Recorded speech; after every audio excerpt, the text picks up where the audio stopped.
treasure maps. Treasure maps. Have you ever played with a treasure map? Have you ever played with a treasure map? Have you ever had a map? Maybe you made it up, or maybe someone else made it up. And there's a map about a location. And then on the map, there's some kind of pathway that you follow, some kind of clues that you follow, and it leads you somewhere that you really desired to go. A treasure map. I've always loved treasure maps. I've always really enjoyed treasure maps. Treasure maps have always been very, very fun.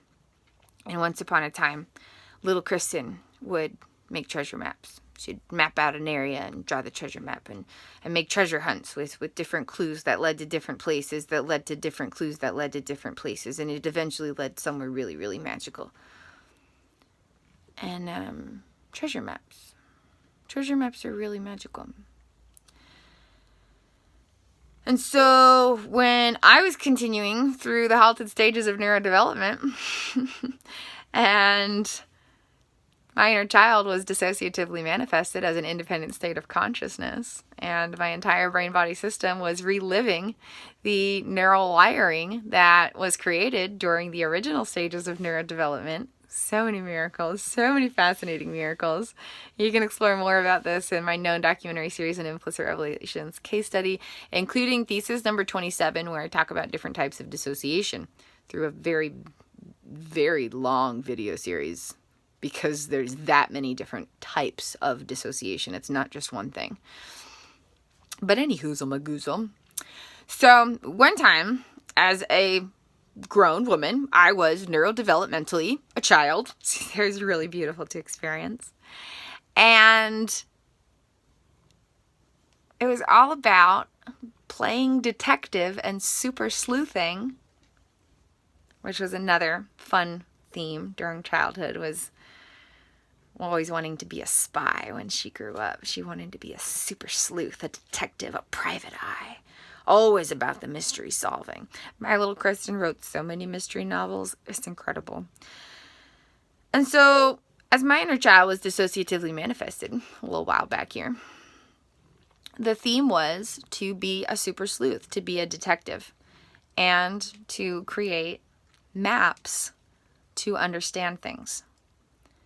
And this is a big part of what led to some of my work through my Passion, Purpose, Soul Bliss, providing some new ways to understand and heal unconscious body minds while liberating and expanding consciousness. And so the liberated consciousness diagram is one of the most profound and revolutionary concepts to bring a treasure map to the unconscious body mind. It distinguishes consciousness from brain-body wiring.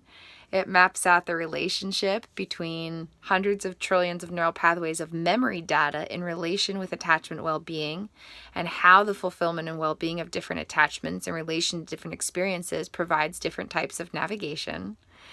And it expresses different types of subconscious parts in brand new ways through brand new terminology, and explains how these different parts experience different regions of the unconscious body mind in different ways, and it explains how thought forms are created, specifically where individual thoughts, feelings, and action patterns and different types of implicit health challenges might stem from in the unconscious body mind, and what parts of consciousness might be experiencing them. So many incredible things. You can find out more about this miraculous diagram.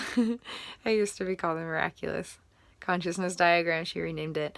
In the Liberated Consciousness course, one of my many miraculous offerings through Kristin's Consciousness Consultancy.